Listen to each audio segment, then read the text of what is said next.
chỗ ngồi để ổn định tổ chức và các chúng ta sẽ đến với cái phần hướng dẫn thực hành của Miss Jolie Pang Hui Li.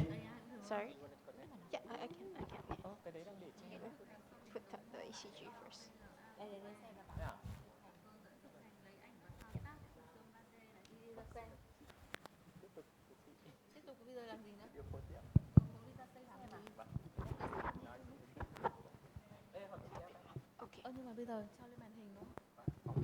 Chị ngồi đây luôn được. Thế thôi, chị ngồi đây thôi. Bây giờ bắt đầu. Bây giờ là tiếp tục là phiên thực hành. Thì ở trên màn hình các bạn sẽ làm và chúng mình sẽ xem trên màn hình. Tuy nhiên nếu ai mà có muốn thực hành trực tiếp, em ơi, nếu ai có muốn thực hành trực tiếp thì vẫn có thể lên. Nếu mà sau này mà có ai muốn thực hành trực tiếp có thể lên xem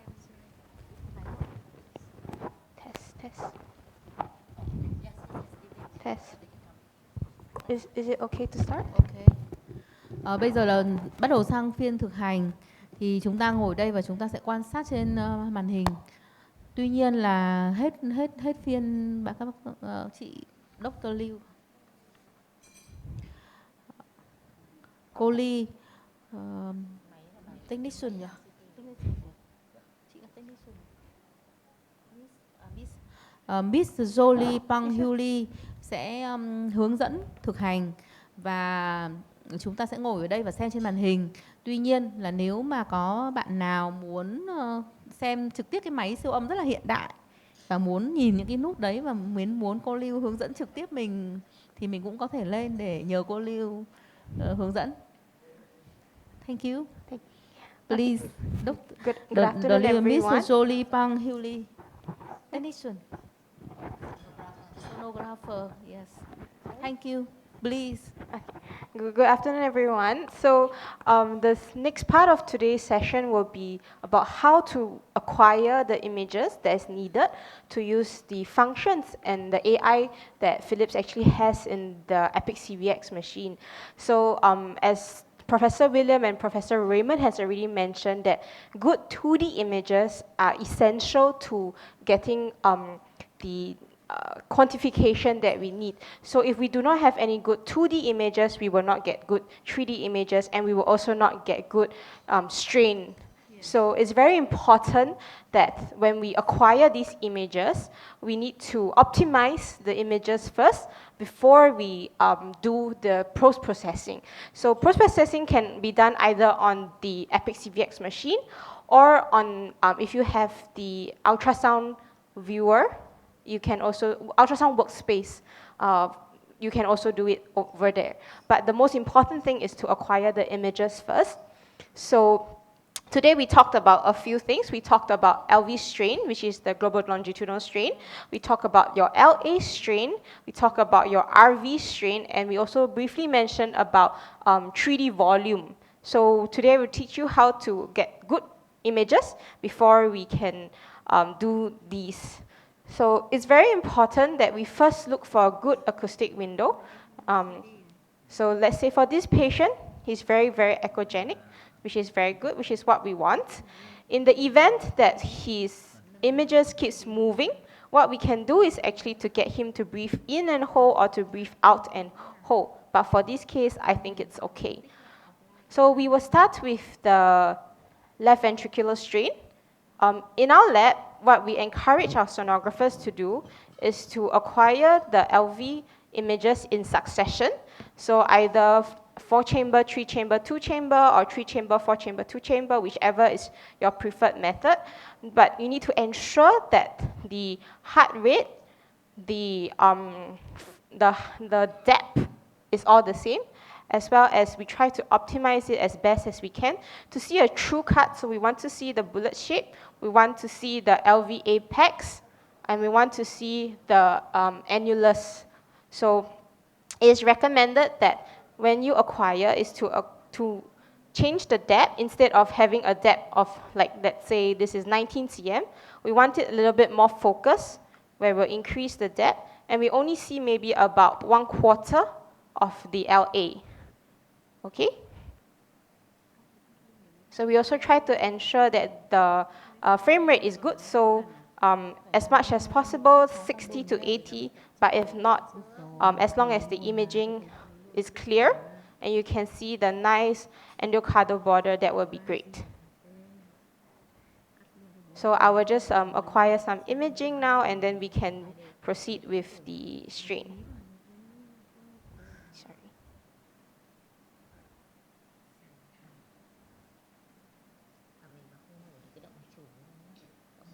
Can you breathe in? Stop. Hold. Let go.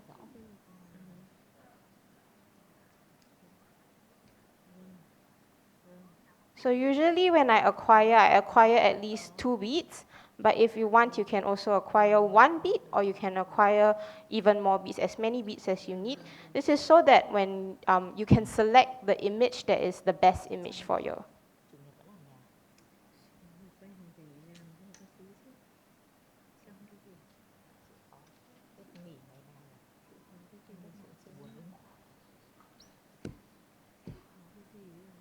Breathe in and stop.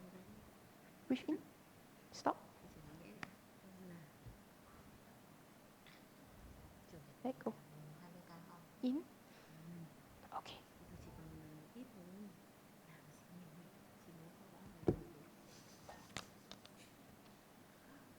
So there are a few ways that you can select the imaging that you want. You can either select the 3 images that you have acquired in succession, and then when you go to measure, in the Q apps, sorry.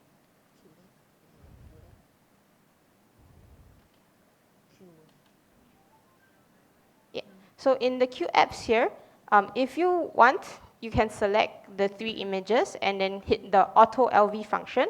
Otherwise, if you do not pre-select these 3 images, the AI system on the Epic CVX is also able to select the best 3 images for you based on the heart rate, on the depth, and the frame rate. For myself, I prefer to select the 3 images because I know that I have already taken them in succession and the ones that in the one that I want. So you just hit the 2D auto LV function and give the system a while to recognize the imaging. And it will come to this page. In here, if you want, you can press this little I button here. It will show you the measurements of each segment. You can also edit this if you are not happy with it. For example, if you think that the image here is, the point here is not tracking correctly, you can always go to the tracking revision to change it. So for example here, we can see that the tracking revision is not tracking at the annulus, it's tracking below the annulus. We can always adjust and change. So the system is very clever, and in very good imaging, usually there's little to no revision needed. But in the event that sometimes it needs a little help, you can always edit. You can also go to the diastolic and adjust it if needed.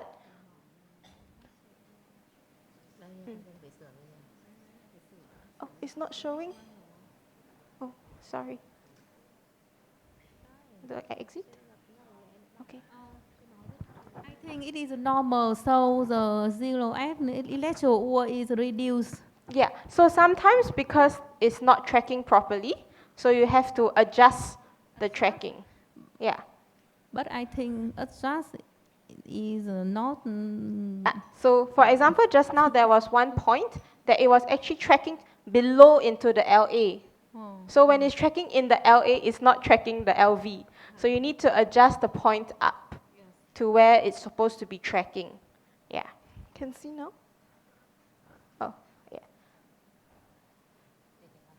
Yeah, so usually I will go to the strain tracking, and you can look at the image here. You see where is it tracking? It's actually tracking the LA instead of the LV, the annulus.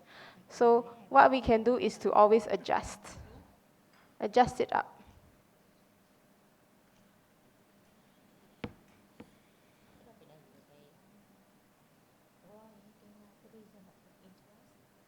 So usually I will do some minor adjustments, and this also comes with practice and multiple use of the machine and the system.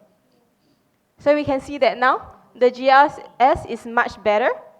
And if you want to see the individual segments, you can always click on this icon here so that it will show the percentage at each segment. So you can see that actually the GRS now has improved compared to previously when it wasn't tracking at the correct location.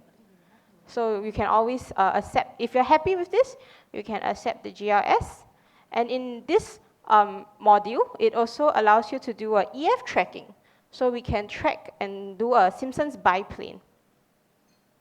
So same thing, it will auto try to track the endocardium, but if you want, you can always adjust again. So I have cases where the imaging is fantastic and that we don't have to do any changes to the tracking, but most of the time I find that I still have to do a little bit of adjustments here and there so that the system also learns where is the preferred tracking. So you can see that actually his EF by biplane is 56.9% using the AI system over here. For Philips, they also have another one, which is the segmental wall motion. I don't really use this very much, but if you want to, you can also use it. So it will just, based on the AI system, tell you whether the system thinks that the walls are moving correctly. If you do not agree with it, same thing, you can still change it manually if you like to. I don't really use this system as often because I find that wall motion contractility is very dependent on the user. Yeah. Okay, so you just keep this number in mind, the EF. So I actually did a pre-scan of this patient, and I actually measured the EF biplane via the 2D measurements. That means by me tracing. So we can actually also compare the EF using that the AI system has generated versus what the traditional biplane measurement that the tech would do when they trace. So if you remember here, it's 56.9. And if we take a look at the system, when I traced manually, the EF biplane came out to be about 60.1%. So not too bad, not too far off, right, from your traditional measurements. And also our 2D measurements in the short parasternal long axis came out to be about 58.2%. So you can try to see across the different methods how the EF differs, and know that actually, hey, the system is actually not bad. Yeah. We can also do our LA strain. So for LA strain, for my preference would be to actually zoom in to the LA and only focus on the LA in the 4-chamber true cut.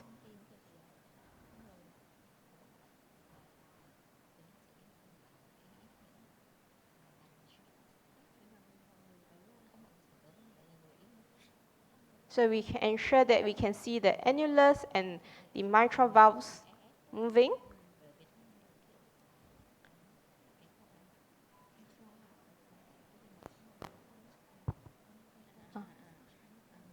Okay, and then if you click on it,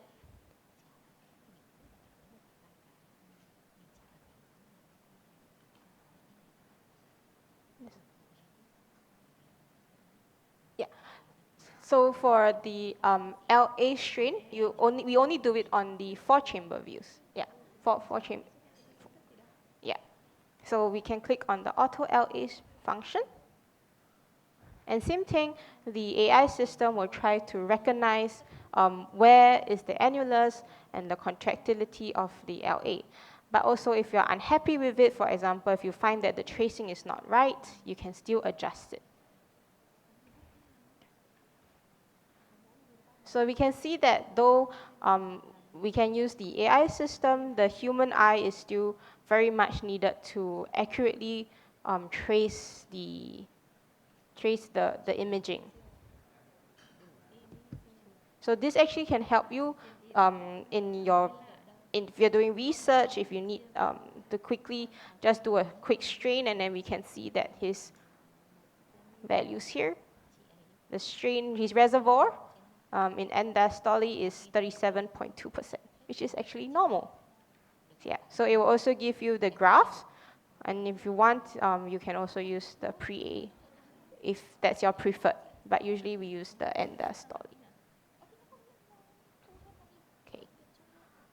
So we've talked about LV, we talked about LA, we want to talk about the RV strain, right?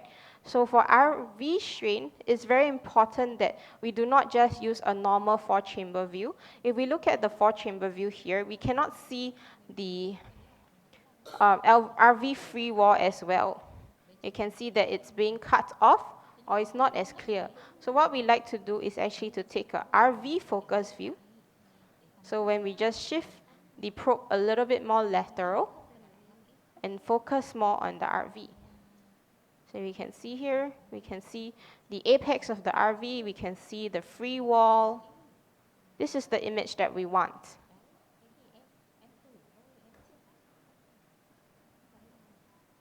So same thing, we can acquire it, and then we select it, and we can hit the auto RV function. So same thing, the system will track and label, and you can also view the percentage across the 3 segments. If you're unhappy, you can also always change the tracking, but I am quite happy with this, so I will keep this value. Yeah?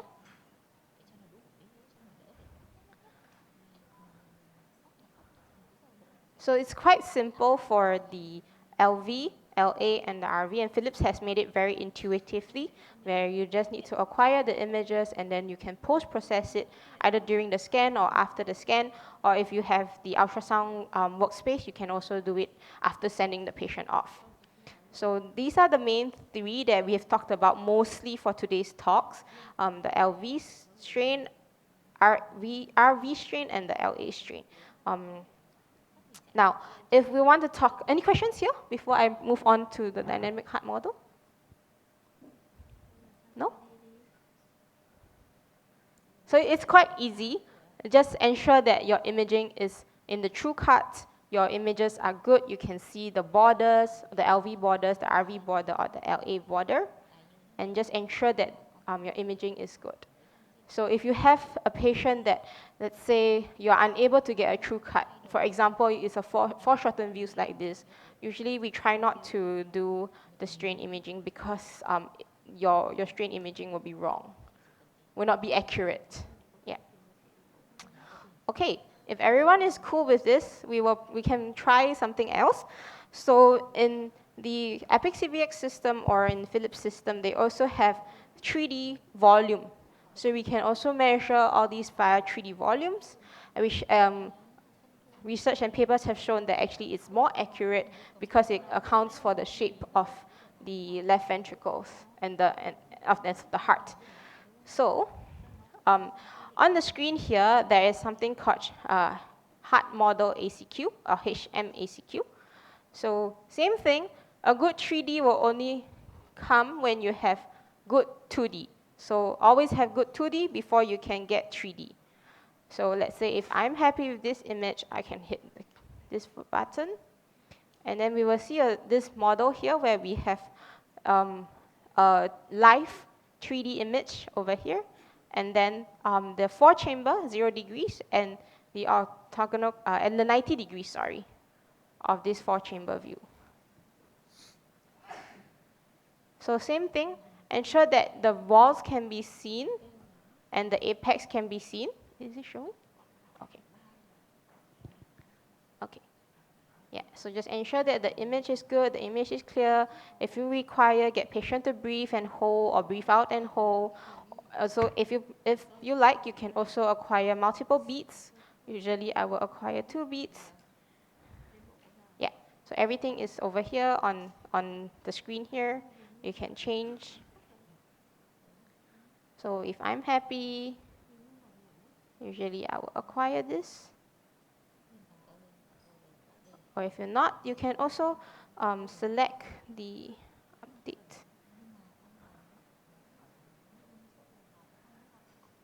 You can also move the tilt to see where you are at.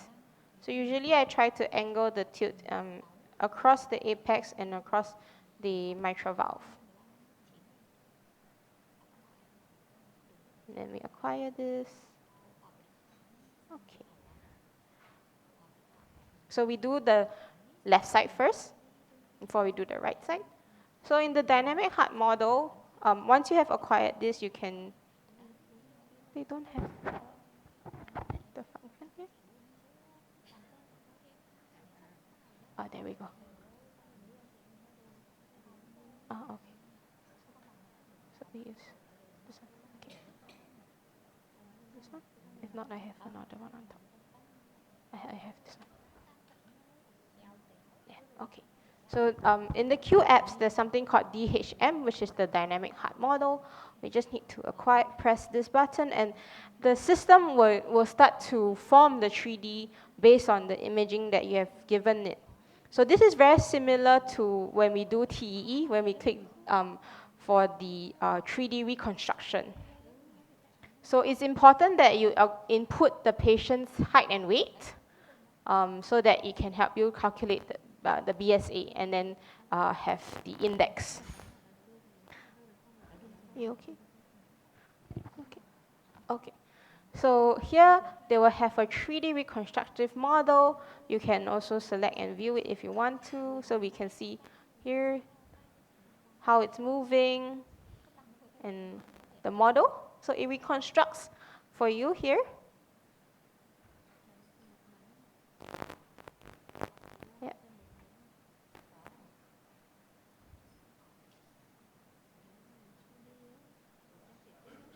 Okay.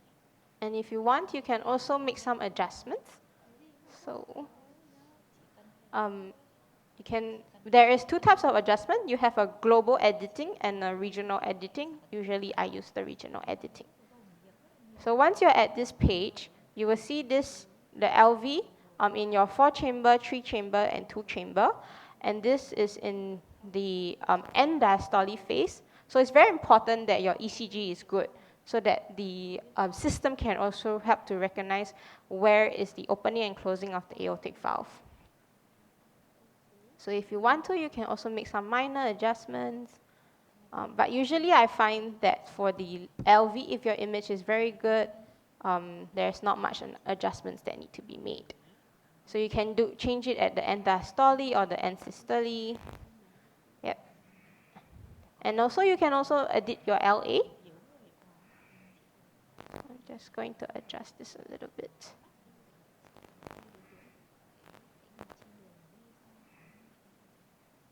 So I can also adjust my LA.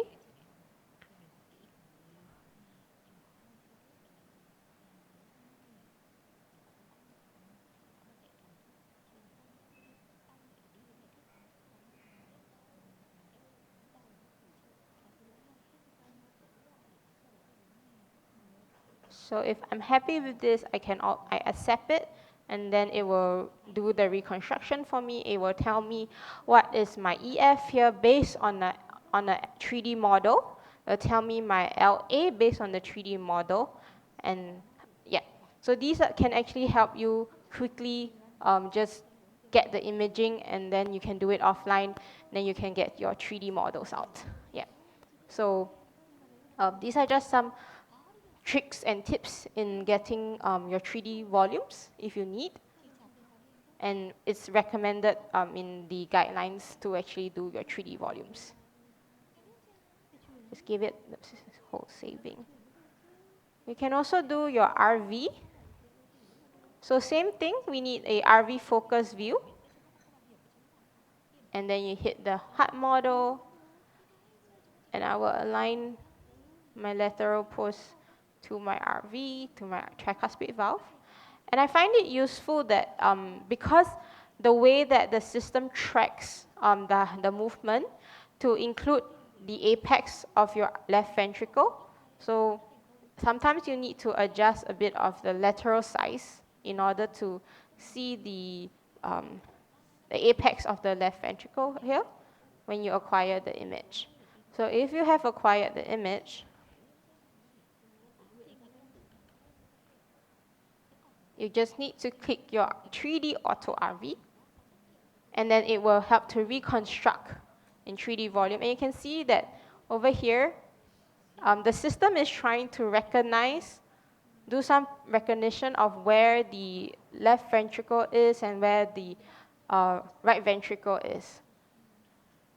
So sometimes we do need to adjust the apex a little bit. So this is why it's important that when you acquire the image that you also include the left ventricle apex.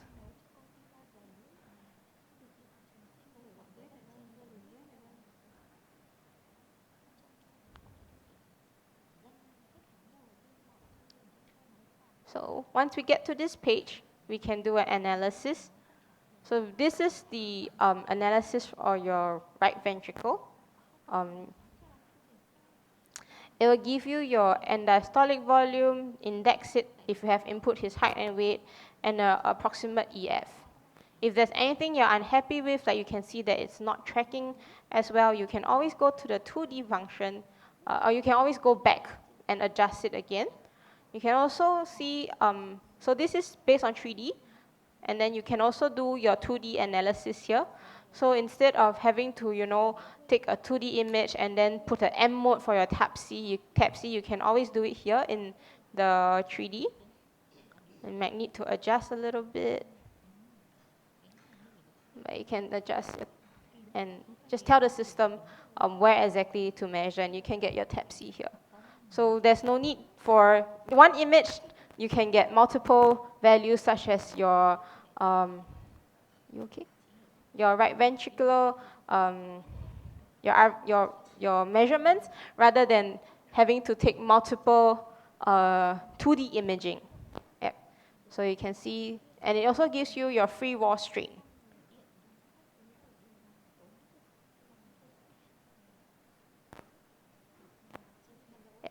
So these are some of the functions that the Philips system actually has, and the AI system, and what are the tips and tricks to acquiring and getting the imaging.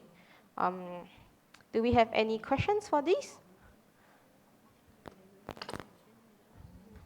Otherwise, one other interesting thing that we can share with you today is the 3D function on using transthoracic echo. So we all know that for transesophageal echo, 3D is very important, and that we always do 3D routinely, but we seldom do it on the 2D imaging on the transthoracic, right? So actually, with the X5 probe or the 4D probe that Philips has, you can actually just do a live 3D imaging. So let's say you want to see the mitral valve, you can actually take a look at it from here. Or if you prefer to do an X-plane or the 3D zoom, that's also possible. So X-plane where we can see the octagonal views. We can also do the 3D zoom. We are looking at your mitral valve. We can just zoom into the mitral valve.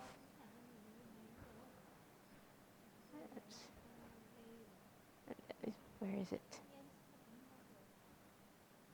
Right.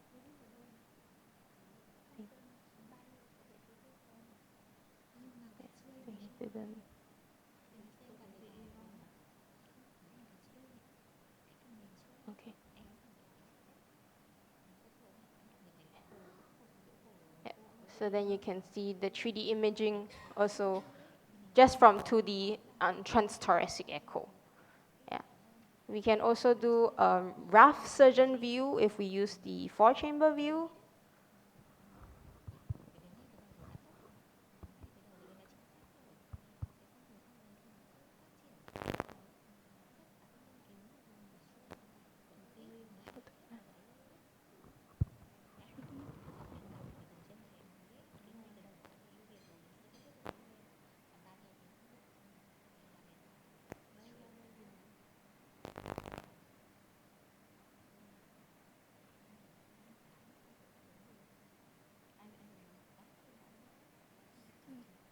my aorta. Yeah, so you can also appreciate your mitral valve from here. This is not a very good one, but we can get better imaging. Yep. So you can also appreciate from here. Sometimes if you see like a prolapse or a flail, you're not very sure, you can also try to hit the 3D button when you're doing a 2D before you go on to a transesophageal echo. Yep. So these are just some of the many functions that the 4D probe has to offer, and also Philips on the CVX machine has to offer. And if anyone wants to try, you can come and give it a go. Our model here is pretty echogenic today. Or if anyone has any questions, we'll be happy to take them on how to optimize the imaging or what you're trying to see on the screen. Jolie, maybe I'll just add a point. Prof. When you do the live, the 3D zoom Yes. of the mitral valve, initially I think the box is a bit big, so that will cause too much information to be gathered, and therefore the frame rate will be quite low. So even later on, when you kind of like draw the box, just cover the mitral valve, then the yeah, correct. So that will actually, now you see your frame rate it's gone up to 53 hertz, and that will later on allow us to do phase crop. So I think it's quite important to make sure that correct. We don't get too greedy and kind of like just draw a big trapezium over there. Yeah.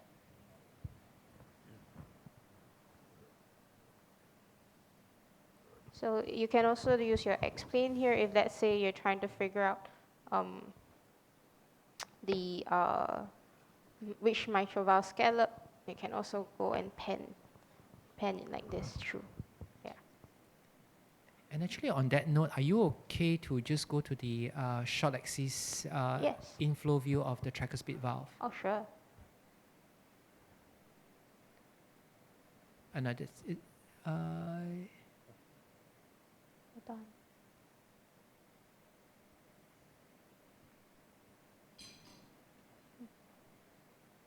Inflow view? Yeah. Of the tricuspid valve? Mm-hmm. Yeah. So I think that the short of doing a transesophageal echo, this actually is a good view. If you turn on so this is the short axis, so you're looking at the anterior and posterior leaflet. And if you turn on the X-plane, you can actually sweep from side to side. And the one on your right now is your septal and lateral. So if we have a very suspicious looking eccentric tricuspid regurgitation, for that matter, by sweeping from side to side on the X-plane, you can then have a better idea as to where the tricuspid regurgitation comes from. And if there's a cleft, for that matter, if you do the X-plane, you might be able to actually pick it up even on transthoracic echo. No doubt, it's not as but actually it's very echogenic, so usually I can fool into believing that this is transesophageal echo.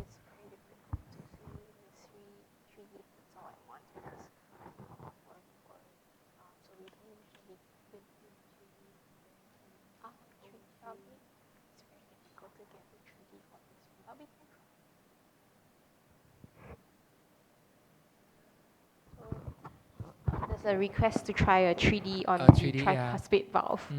Yeah.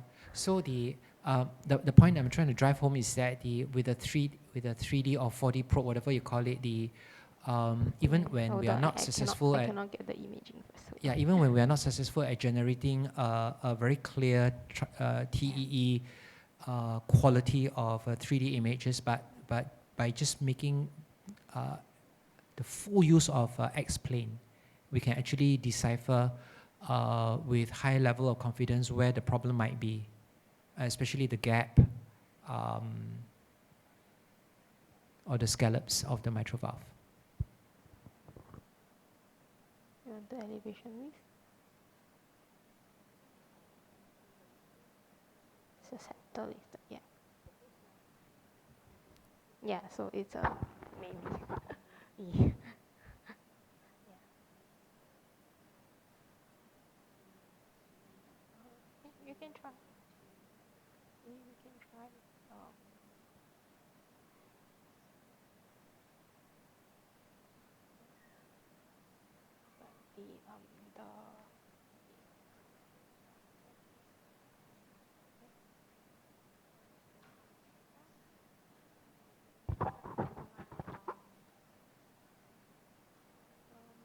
She wants the marker.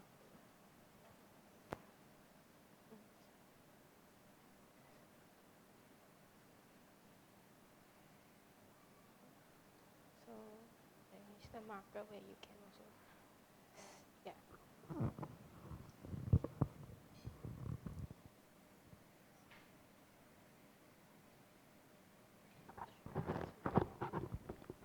Here you kind of need to turn the blue line, right? Yeah, so you Yeah. need to adjust, and then from the 2D imaging here, you need to mark where it is. So for example, we know that this is the septal leaflet. That we can mark that there's the septal leaflet. Yes. Yeah, you can also do that. You can mark the aortic valve. You can mark the septal. So it's the same for TEE when you do TEE. In transthoracic echo, when you do the 3D, you can also do it this way. Yeah, so you can also mark the aorta, mark the septal leaflet, and then from there you use the MMR to adjust to the view that you want.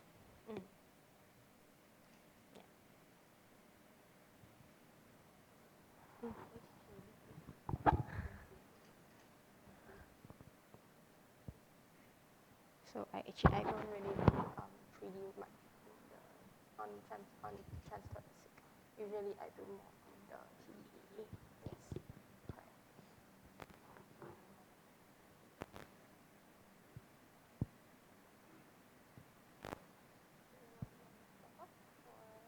Anyone to do a 3D or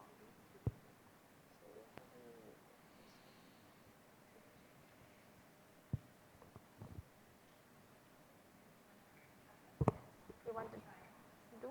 You want to try? Yeah, sure. You okay? So I want to ask question for the audience. Do you all use this machine for Philips? Do you all have one of this machine, the Epic CVX70? So it's a very powerful echo machine designed by Philips with all these 3D and also GLS function. Okay, do you all manage patient on chemotherapy? Anyone? No. Okay. So again, patients on chemotherapy susceptible to cardiotoxicity. So it's very important for us to do GLS from time to time. One before the chemo is started and one maybe a few months after the chemo is started to monitor the GLS because cardiotoxicity from chemotherapy is reversible and we can stop the agent or start some guideline-directed medical therapy to cure the LVDF. And also for unexplained left ventricular hypertrophy, it's very important to do GLS to look at the blue eyes pattern like Professor Raymond Wong have mentioned, either infiltrative cardiomyopathy or hypertensive heart disease versus hypertrophic cardiomyopathy. Okay.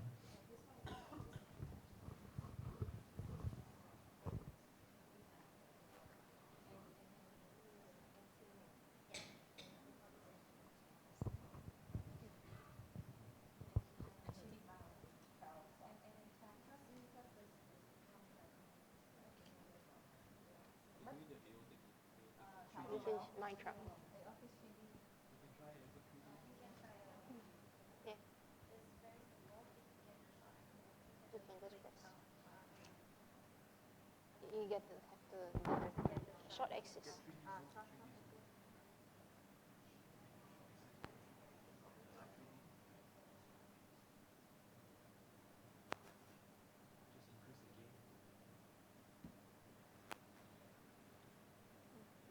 So you can see very clearly the aortic. You can also see the pulmonary valve over there. Very nice.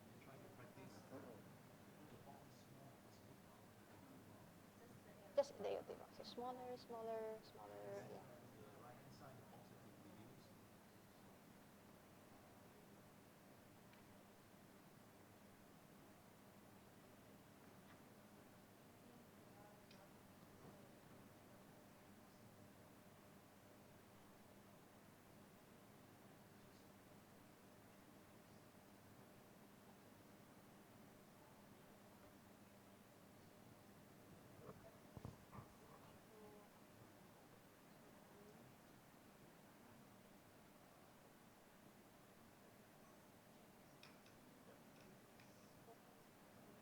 you need to adjust your elevation with the side. So we do a 3D zoom. Because here is too wide. You need to make it Focus on yeah, so just make it smaller, focus on the aortic valve. Yeah. So from here then we zoom. So this will give you more clear image.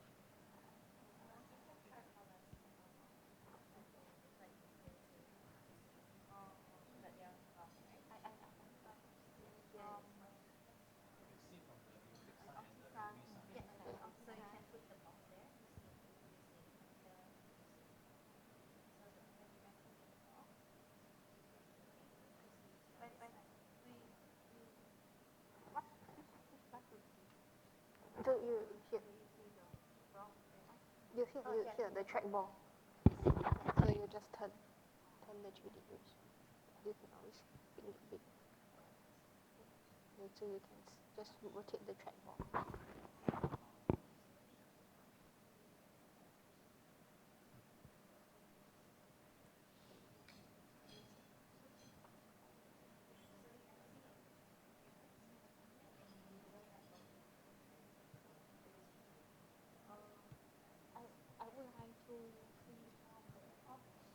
So it's the same thing. So we need to activate the 3D first. Then from there, then there.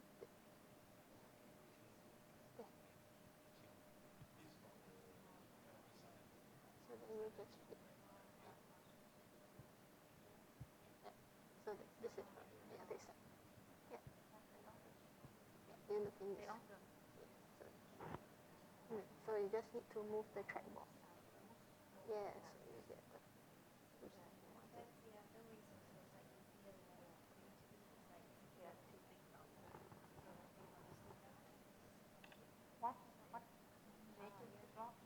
Quick view. It's like your too quick prop.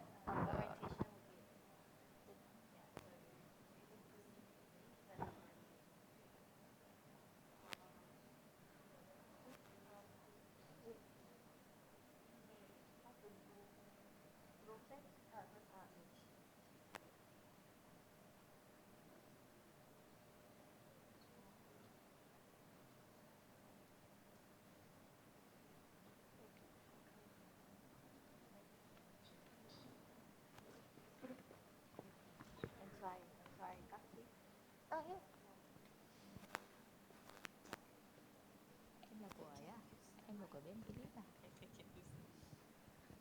Em là của bên Philip à? Vâng. Theo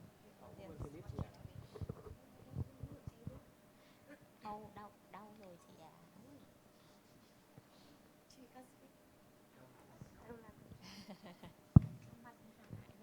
Em đổi cho người khác đi. Đổi bài không? Em chân mẫu lên mới này nhé. Màu bán mỏi ấy.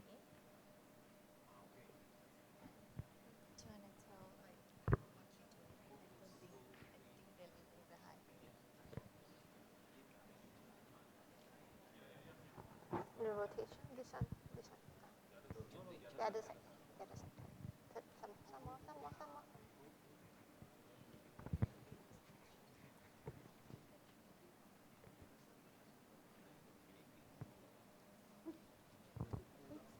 Which casket?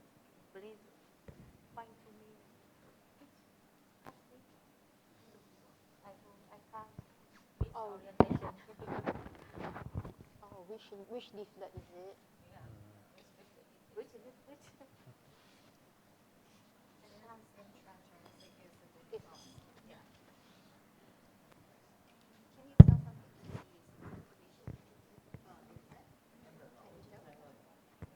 can tell the sector.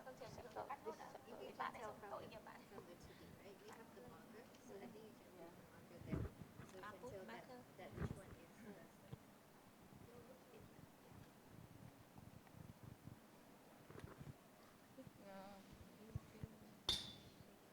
You need to go into 3D first. You Just go to open the 3D 3D. first, yeah. Yes. Then. Okay. Then quick view.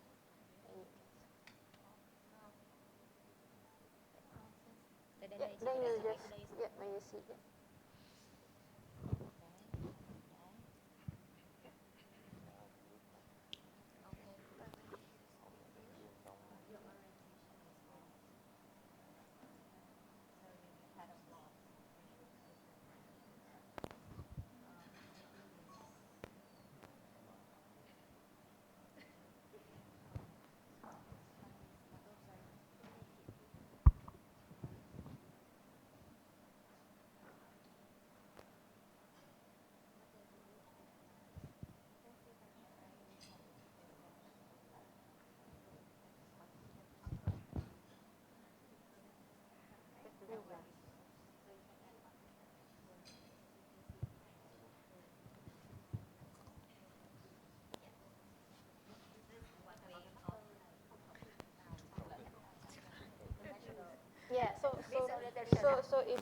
if you know on the 2D what you're looking at, and you're very sure that this is the and we know that this is a septum, for example, septal leaflet because of the aorta, then you put the marker there. Yeah. Oh, you can put the other one also. Yeah, you can just where you want to put it. You can just move your mouth and then use this this click. Yeah.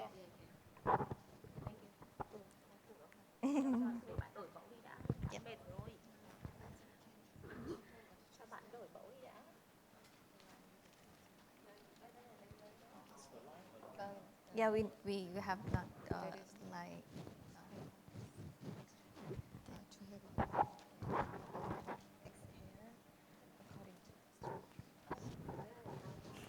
They just play. I think that they want to have a hands-on. Yeah. Yep. Yep. So now will be hands-on session. So if there is anyone want to try on, so please.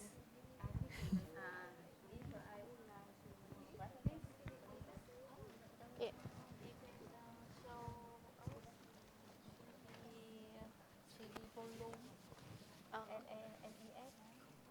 They want to try on this patient. We can use. If there is anyone wants to try your experience on this system, you can just don't hesitate to come over. So we have our scanning model, so you can try the NPR, all about the application on this system, right? Make the report. Oh, the sonographer make a report for you. No, I You do by yourself. I cardiologist, but I do like sonographer. Which machine you using? See now we use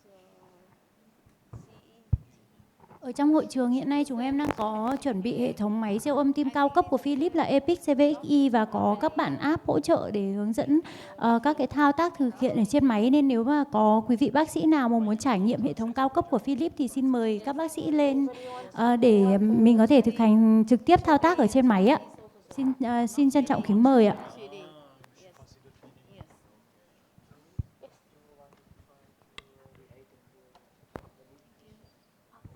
It's okay, okay, let them try. She will guide. Yes, this is the So this is the 3D probe.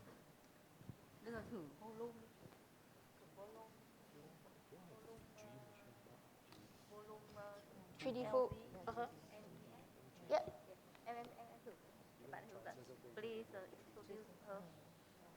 So More opportunity.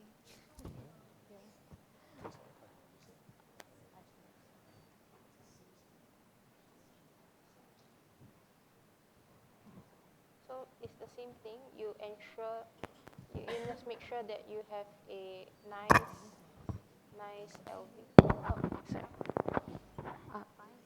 Yeah. Okay. So this is another patient. But it's the same thing. I think the colleagues here just want to repeat and how to do the 3D volume.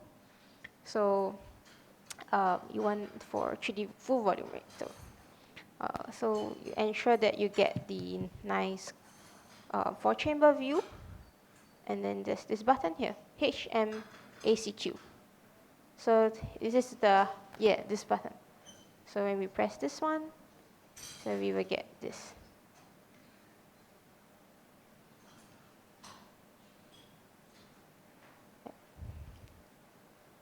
So this will reconstruct for you.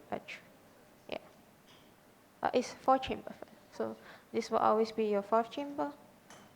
So I always take the reference from this one. So hold on, let him.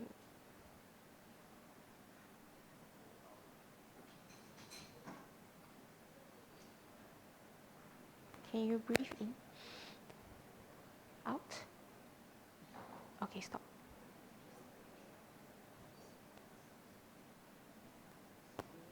So we need to acquire this first. Yeah, so only after you have acquired this one, then you can enter into the system.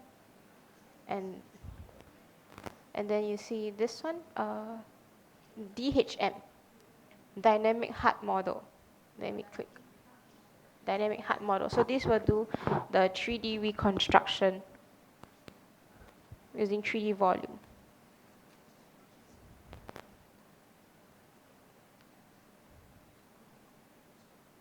So this is the one that, yeah.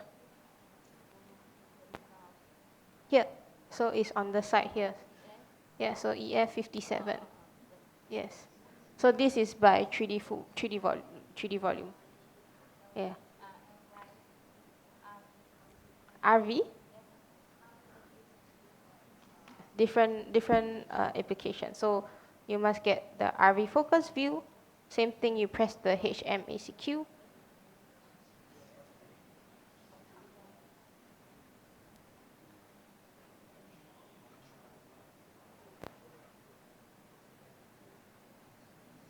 So you must always get a good 2D image first. No good 2D image, no good 3D volume. Always get good 2D image first.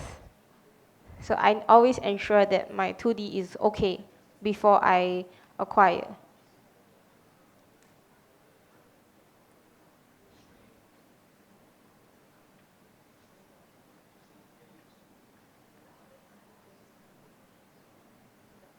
Yeah, it's acquired. So then you just click on the image, and then we click the 3D Auto RV. Yes.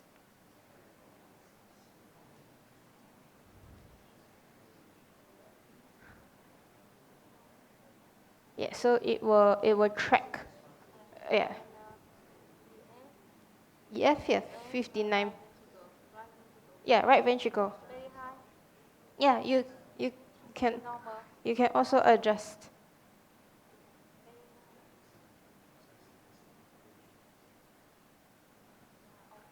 Yeah, so this is auto, but you need sometimes you can.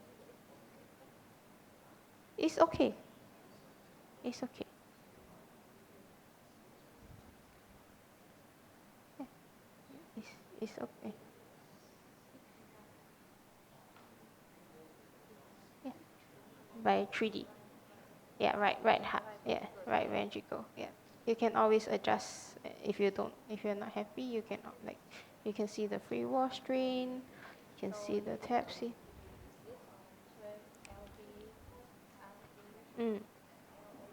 LA strain.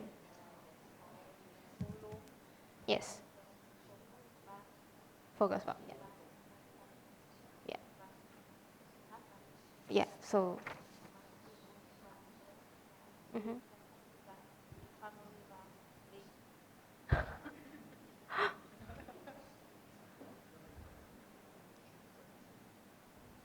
So you want the LA volume, LA strain, or?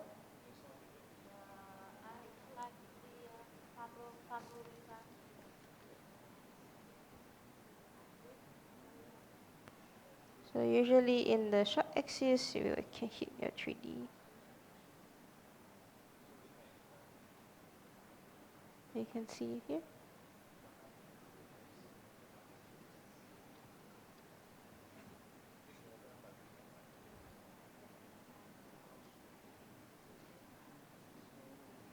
This will be the live 3D view.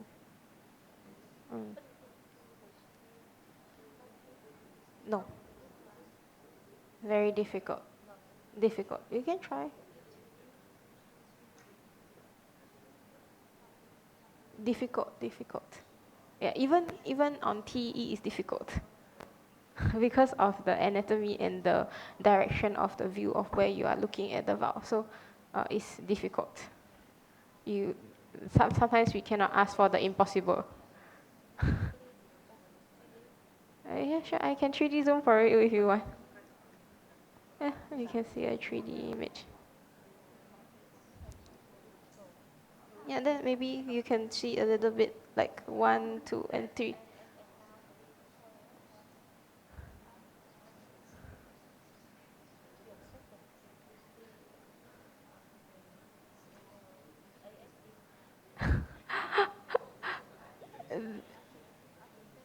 In transthoracic is difficult, it's challenging. So you can see but in some patients, but it will not be like what you are expecting of a TEE image.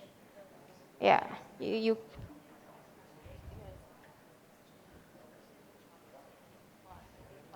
mm.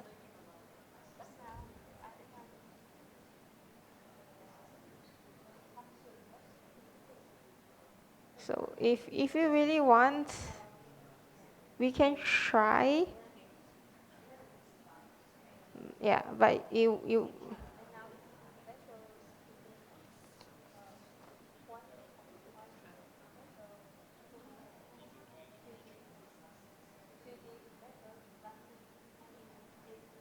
it's the structure. It depends on your structure and your image also. So if your image is very far field, if you do a 3D on the transthoracic echo, you will not get very good imaging. It will be a lot of dropout. You will not be able to see the structures as well. If you are really looking for ASD, then if you really want a 3D ASD, is to use a transesophageal echo.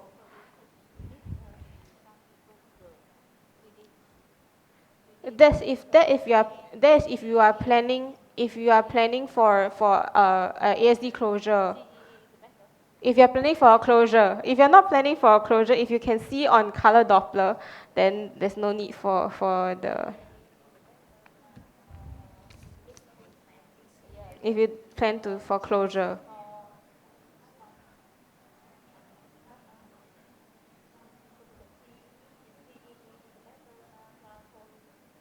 Definitely, definitely, because you are seeing is yeah, the view is closer.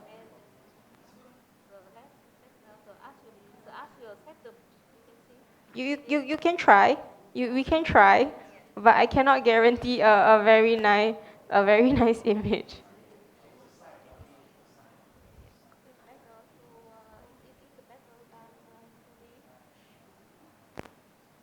So this will be your septum. So this will be your septum. Yeah. So if you there's a lot of dropout, you cannot tell very well. So yeah. I mean you can see, but you cannot tell because a lot of dropout. It's too far field already.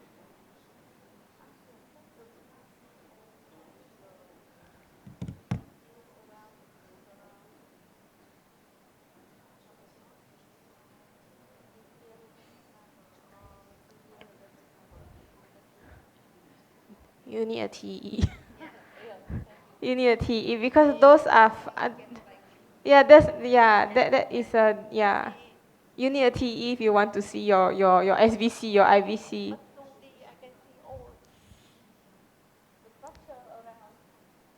I mean, if you can, yeah, yeah. If really you can see on the 2D transthoracic, you can always try to press the 3D.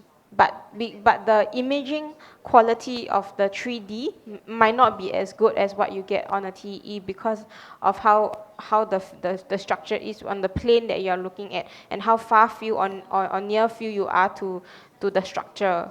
Yeah, so you can always try. Whether you can identify and see the imaging is a different story. Yeah, so you can always try.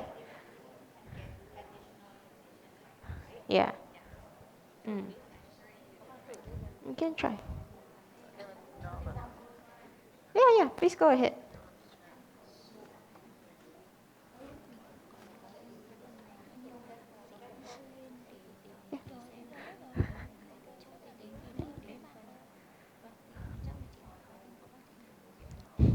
You can try if you can see.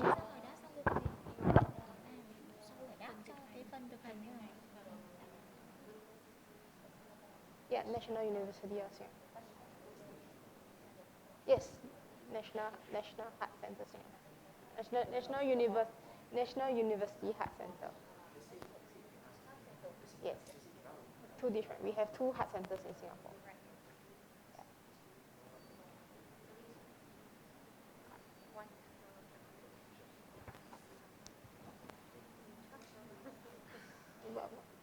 What do you want to do?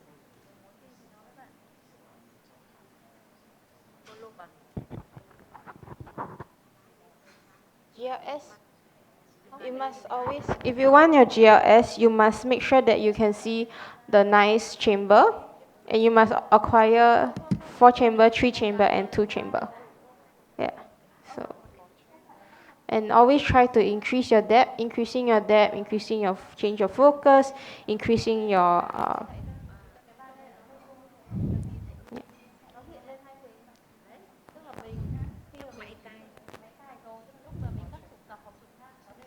You need to acquire the imaging. If not, you cannot do the post processing.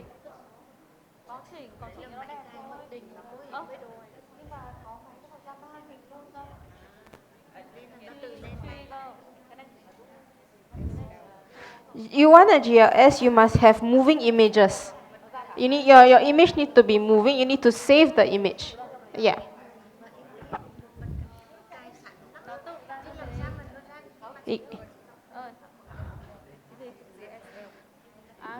You need to acquire. Yeah, you need to acquire the image. Yeah, you need to. Ah.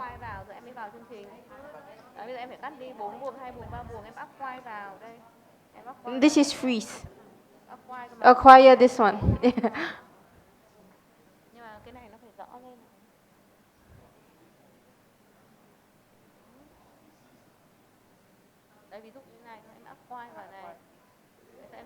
Okay, then you must acquire your 3 chamber and your 2 chamber. Don't change the depth. So if you want to do GLS, it's very important that the depth stays the same. Yeah, the depth is the same. The depth, the width, your frame rate, your heart rate should all be similar. The heart rate should be similar, but the width shouldn't, the depth shouldn't change. Uh-huh. Yeah. The try, okay.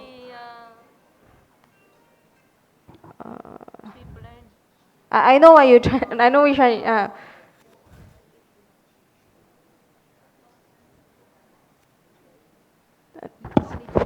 do you have the tri-plane? This, yeah. So this one only got explained. Yeah, don't have yeah. I know which one you're talking about. The other, some of them they can do a tri-plane, so you can get 3 and just acquire 1. But for this probe, it's only a biplane. Mm.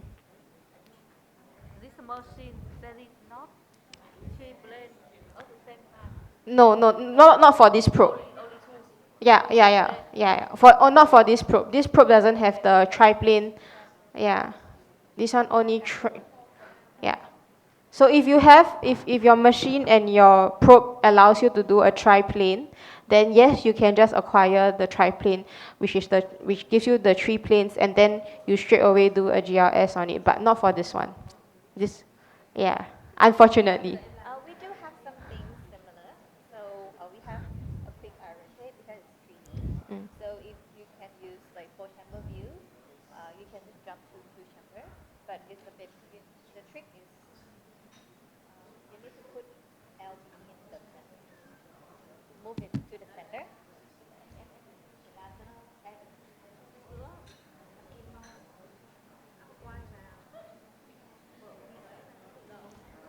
And then you need to acquire the image in order to run the string. Yes. Then you try to. Yes.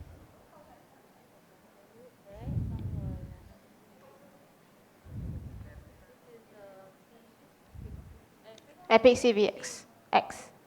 CVX. No, Epic CVX.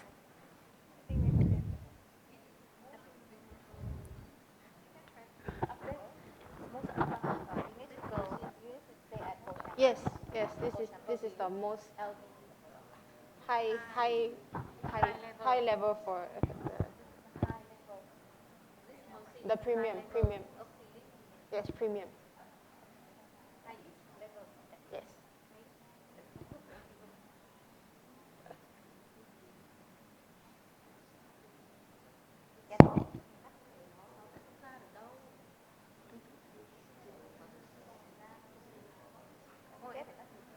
Need to translate.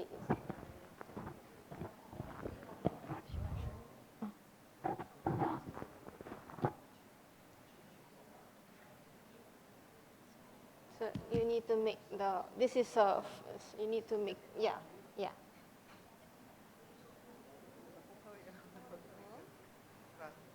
So we don't use off-axis views. It has to be a true. This is slanted, not true cut. Yeah, it has to be true cut where you.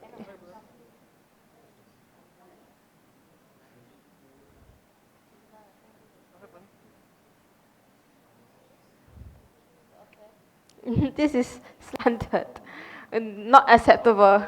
It's tilted. So you can still do a GLS with yours, but it will not be as accurate as if you use the true cut. So if you want to, and that's your only view, you still can do the GLS. It's just that it will not be as accurate as.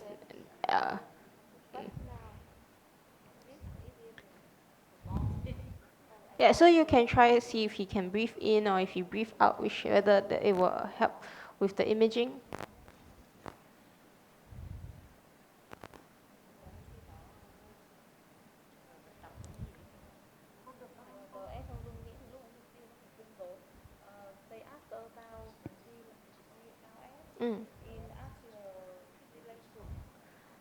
Okay, if for GLS in atrial fibrillation, if your RR intervals are similar, okay to try. But if your RR intervals are very different, we usually don't attempt the GLS. Yeah. So we only attempt if the RR intervals are very similar. So maybe slow AF. Okay, sometimes you can try. More regular, slower, you can try. Yeah, but if it's like very fast AF or your R intervals are very different, then usually we don't attempt the GLS. Yeah.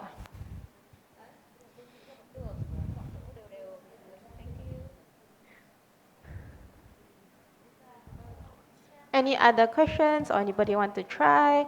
Have a few of the.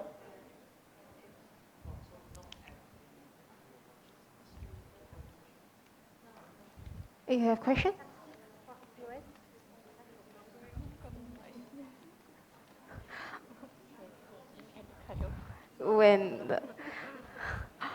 So I have a question here that is there's any tips or tricks of techniques for accurately tracing the endocardial border when the echo imaging quality is suboptimal? Wow. You can try to adjust the gain. Maybe try to adjust it a little bit brighter to try to see. If not, you can also do, I don't know if you do sonoview contrast? Contrast imaging? So in my center, we have something called a sonoview contrast where we inject like a dye to have the border, to show the border.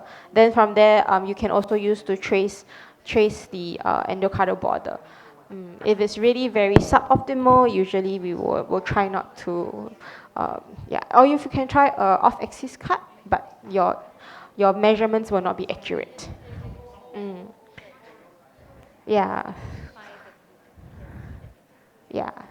So if you really cannot get, then it's really very difficult. I understand. Yeah.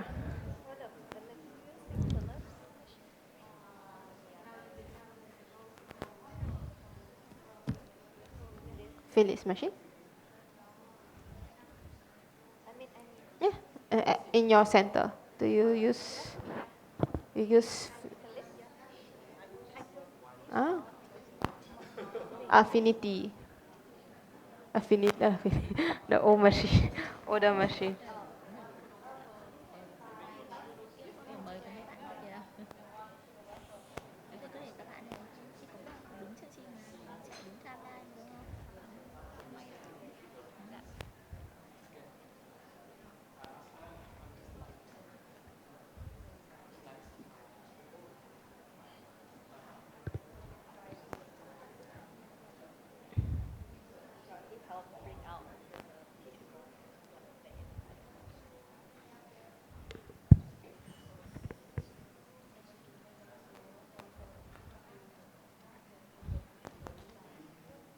maybe we can, is this the last section or still have? Then, then if they still want, they can.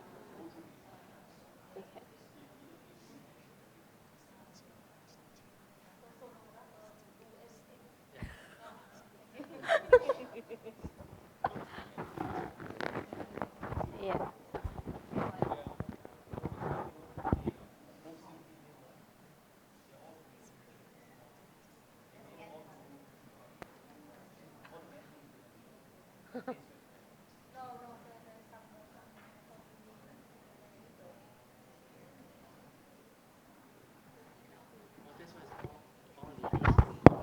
Is this the last revision?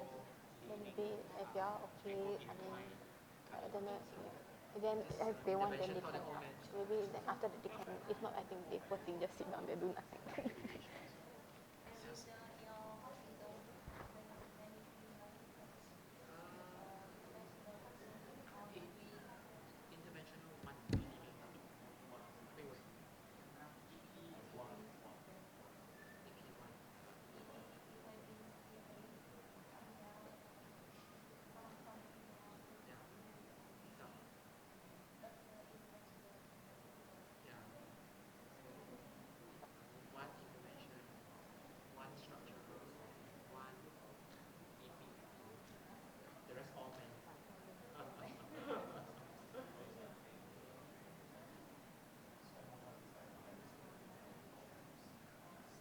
Actually, if you want, you can use the 3D live 3D.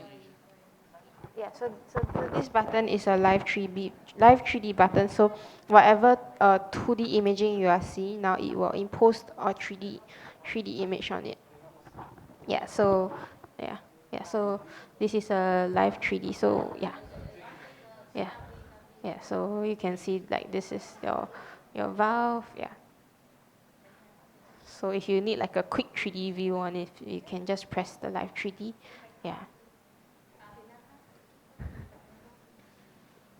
Are your patients here very like difficult to scan? The patients in Vietnam. Dạ vâng, kính thưa quý vị, thì chỉ còn ít phút nữa của hội thảo thì chúng tôi đang dành thời gian thực hành cho toàn thể quý vị. Và ngày hôm nay thì quý vị có mặt ở trong hội trường thì xin mời quý vị có thể trực tiếp lên sử dụng máy siêu âm Epic CVX, cái dòng siêu âm tim mạch cao cấp nhất của Philips ngay bây giờ, và cùng với chuyên gia của chúng tôi để thực hành siêu âm trên bệnh nhân mẫu.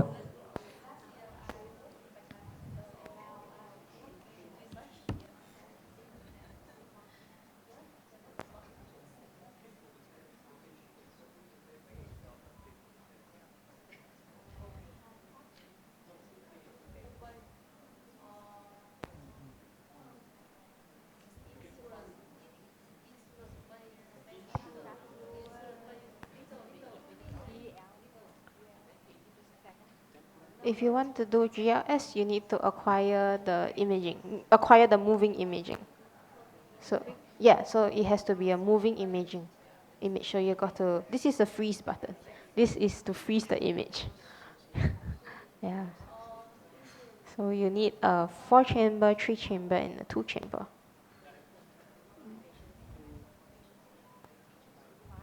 No, this is freeze. Yeah, so you see your image, this one is frozen, cannot use. Yeah, so it has, let me change this so that you can see before you acquire. So if you press this one, this button. Yeah. So if you press this button here, like this, you can acquire. This is the moving image. Then you can save. Then you can do the GLS on this. Yeah.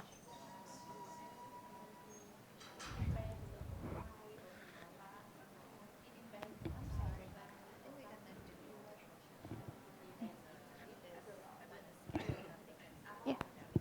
Sure.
Dạ vâng, kính thưa quý vị, như vậy là trong suốt một ngày chúng ta làm việc rất là tích cực cho hội thảo siêu âm tim mạch vừa rồi. Và ngay sau đây thì xin được trân trọng kính mời điều phối viên của chương trình là chị bác sĩ Khổng Nam Hương sẽ có đôi lời phát biểu để bế mạc chương trình hội thảo của chúng ta. Xin trân trọng kính mời bác sĩ Khổng Nam Hương. Vâng, kính thưa các quý vị đại biểu, ladies and gentlemen, I would like some speech. Từ sáng đến giờ ấy, thì chúng ta đã trải qua rất là nhiều, chúng ta đã được học rất là nhiều cái kiến thức về lý thuyết cũng như là được thực hành. Tôi xin tóm tắt lại những cái buổi báo cáo của các của các báo cáo viên ngày hôm nay. Đầu tiên là báo cáo của Dr. Raynell from Vinmec Healthcare System. Thì tôi thấy là tôi rất là thích cái bài của Dr. Raynell. Đây là cái thực tế mà Raynell đã làm, mà bác sĩ Raynell đã làm rất là tốt. Và thực sự mà nói là thực ra thì tôi thấy rằng là bác sĩ Raynell đã làm được tất cả những cái gì mà siêu âm có thể làm. Và trong cái báo cáo của bác sĩ Raynell thì trong cái kể cả thường quy thì bác sĩ Raynell đã làm hết tất cả những cái như là speaker checking. Và tôi rất là ấn tượng là có những cái ca lâm sàng rất là hay. Ví dụ như là thực quản, siêu âm thực quản 3D thực quản, hướng dẫn mitra clip. Và những cái ca đấy ở Vinmec Tham City đã làm rất là thành công. Và bác sĩ Raynell cũng minh họa một cái ca là bệnh nhân bị u lympho Hodgkin và đã làm GLS. Và cái GLS này nó rất là có giá trị, tức là gọi là sức căng của thất trái, có rất là có giá trị trong cái việc theo dõi những bệnh nhân ung thư hóa trị. Bởi vì là khi mà GLS ban đầu là bình thường, nhưng mà trong cái quá trình theo dõi mà GLS giảm trên 15% thì như vậy là đã có cái hóa chất đấy đã có thể gây là độc tính với cơ tim. Thì lúc đấy mình sẽ có một cái thái độ xử trí là phải bảo vệ cơ tim bằng cái thuốc về tim mạch. Thì đấy là cái bài của bác sĩ Raynell. Ngoài ra thì bác sĩ Raynell có rất nhiều cái ca lâm sàng để minh họa. Ví dụ như là làm sức căng của thất trái trong bệnh động mạch vành. Thì kể cả trên 2D mà chúng ta nhìn chưa được rõ thì trên speaker checking GLS cũng đã có những cái vùng đã giảm rồi thì đã gợi ý những bệnh động mạch vành. Và ngoài ra thì còn có những echo sweat này, hoặc là có những cái nhiều cái rất là hay. Và tôi thấy là bài của Dr. Raynell rất là hay và tôi rất thích cái bài của Dr. Raynell. Thank you very much to Dr. Raynell. Very excellent, insightful presentation. Còn sau đấy là cả Dr. Raymond Wang đến từ Trung tâm Tim mạch Quốc gia Singapore thì đã cho chúng ta kể cả cơ bản cả nâng cao về thất trái. Thì thất trái thì chúng ta cũng đánh giá thường quy từ M1 đến 2D đến thể tích trên Simpson. Và ngoài ra thì có thể đánh giá thêm trên 3D. Và lúc nãy là cô Jolie Pang Hui Li cũng đã hướng dẫn chúng ta cái đo thể tích của thất trái và EF của thất trái trên siêu âm 3D. Thì tất cả những cái đấy thì nó sẽ bổ sung cho nhau. Và trong cái bài trình bày của Dr. Raymond thì có đánh giá cái chức năng tâm trương của thất trái. Thì hiện tại bây giờ thì chức năng tâm trương của thất trái cũng đã đưa vào siêu âm thường quy rồi. Và chúng ta cũng thường xuyên thì chúng ta cũng chỉ đánh giá là EA, E phẩy và thể tích nhĩ trái với cả vận tốc qua van ba lá. Thì và từ đấy thì chúng ta cũng đã đánh giá được suy chức năng tâm trương độ 1, độ 2, độ 3. Nếu như trên lâm sàng bệnh nhân mà có triệu chứng mà trên siêu âm tim chưa rõ thì chúng ta có thể làm siêu âm tim gắng sức với xe đạp để làm rõ cái rối loạn chức năng tâm trương. Đấy là phần của Dr. Raymond. Ngoài ra thì Dr. Raymond cũng đã giới thiệu cho chúng ta về siêu âm đánh dấu mô cơ tim. Trend của thất trái thì cũng tương tự như của bác sĩ Raynell. Thì giống như là chúng ta khi mà chúng ta thấy rằng là EF vẫn bình thường, nhưng mà khi ở bệnh nhân hóa trị thì GLS đã giảm rồi thì cái đấy là cũng có những cái giá trị nhất định. Ngoài ra thì có giá trị tiên lượng đối với cả một số bệnh mà lúc mà EF có thể vẫn còn bảo tồn.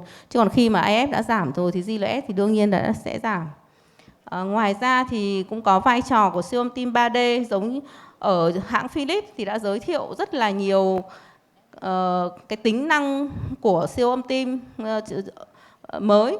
Ví dụ như là siêu âm tim 3D này, thứ hai là hài hòa, siêu âm tim hòa hình, tức là siêu âm tim hòa hình này chúng ta có thể hiểu là vừa làm siêu âm tim lại vừa kết hợp với cả X-quang, đặc biệt là máy chụp mạch xoắn nền DSA, thì lúc đấy sẽ cho một cái hình ảnh rất là tốt để cho cái việc hướng dẫn can thiệp, nhất là can thiệp những cái tim cấu trúc. Ví dụ như là can thiệp, đặc biệt thì tôi nhấn mạnh là cái siêu âm tim hòa hình này kết hợp với DSA đặc biệt có giá trị trong cái việc can thiệp van hai lá là cái hàng đầu. Thế còn thực tế ở Việt Nam thì với cái can thiệp thông liên nhĩ này, PFO này, nong van hai lá này thì hầu như chúng ta cũng siêu âm tim thường quy thôi là chúng ta đã có thể làm những thủ thuật đấy rồi. Nhưng mà riêng cái làm micha clip hoặc là can thiệp van hai lá thay van hay là can thiệp van hai lá qua đường ống thông như micha clip hoặc là những cái thủ thuật trên van hai lá thì cái siêu âm 3D thực quản vẫn cho những cái giá trị rất là lớn. Và nhất là kết hợp với cả siêu âm hòa hình DSA thì lúc đấy sẽ làm cho cái thủ thuật can thiệp trở nên an toàn hơn và tốt hơn. Dr.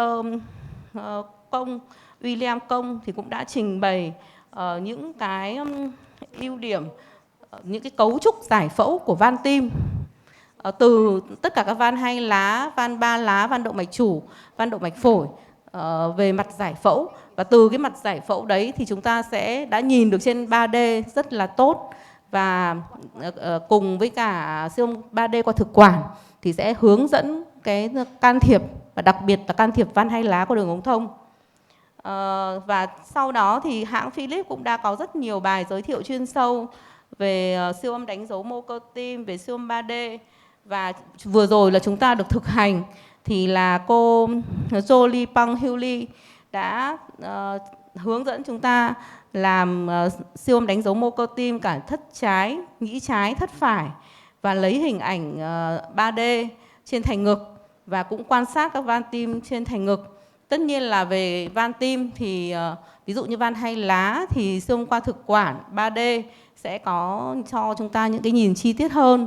Tuy nhiên là trong phiên thực hành này thì chúng ta cũng đã thực hành được là lấy được những cái hình ảnh 3D của các van tim và chúng ta cũng biết sử dụng cái gọi là sử dụng các tính năng của cái máy khá là tốt. Xin một lần nữa xin trân trọng cảm ơn các báo cáo viên, special thank distinguished speakers, Dr. Raynell, Dr. Raymond Uống, Dr. William Công and Mrs. Jolie Pang Hui Li.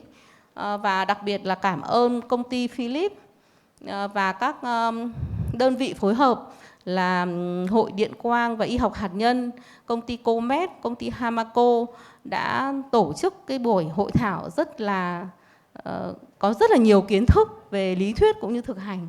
Và một lần nữa xin trân trọng cảm ơn và hẹn gặp lại quý vị ở các buổi hội thảo sắp tới ạ. Xin cảm ơn.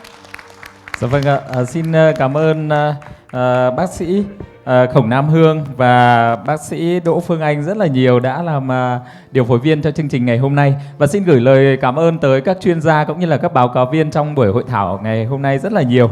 Vâng, chương trình hội thảo siêu âm tim mạch với chủ đề tối ưu kết quả và độ chính xác trong siêu âm tim 2D, 3D cùng AI ngày hôm nay đã diễn ra rất là tốt đẹp và thành công. Và thay mặt cho ban tổ chức xin được trân trọng gửi lời cảm ơn tới sự hiện diện tham dự của tích cực của các quý vị. Cảm ơn các báo cáo viên đã mang đến những cái chia sẻ chuyên sâu và thực tiễn và giàu giá trị ứng dụng. Và kính chúc quý vị sức khỏe, thành công và tiếp tục có nhiều đóng góp cho sự phát triển của chuyên ngành siêu âm tim mạch Việt Nam. Xin trân trọng cảm ơn và hẹn gặp lại quý vị trong những chương trình tiếp theo.